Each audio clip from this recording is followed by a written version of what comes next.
Bonjour à tous! Aujourd'hui, nous allons voir comment peindre une texture directement sur notre objet 3D dans Blender.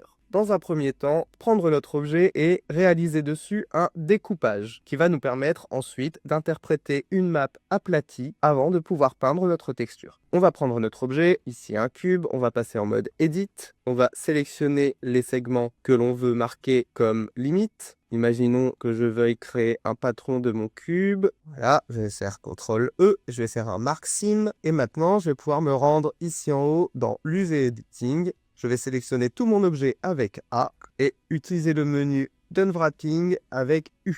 Et je vais réaliser un Unwrap. Alors, on voit que ça n'a pas changé tout simplement parce que je l'ai découpé de manière à ce que ce soit un patron, mais j'aurais pu séparer chacune des faces, Mark Sim, tout sélectionner, un nouveau unwrapping, et là on se retrouve avec des faces indépendantes les unes des autres. On peut donc les déplacer sur la map pour organiser notre map. Une fois ceci fait, on va se rendre dans le menu de Shading. Dans ce menu, on retrouve un nœud principal BSDS ici, et avant de pouvoir peindre la texture, nous allons y connecter une image texture. Donc on va aller dans le menu Add ici en haut, où on va utiliser Shift A, on va aller chercher un node de texture image qu'on va placer, qu'on va connecter à la base color. Notre cube est devenu noir tout simplement parce que pour l'instant nous n'avons aucune texture dans notre node. Nous allons en créer une nouvelle. On peut la nommer, on peut en gérer la taille et la couleur de base. Voilà, on se retrouve donc avec un cube blanc.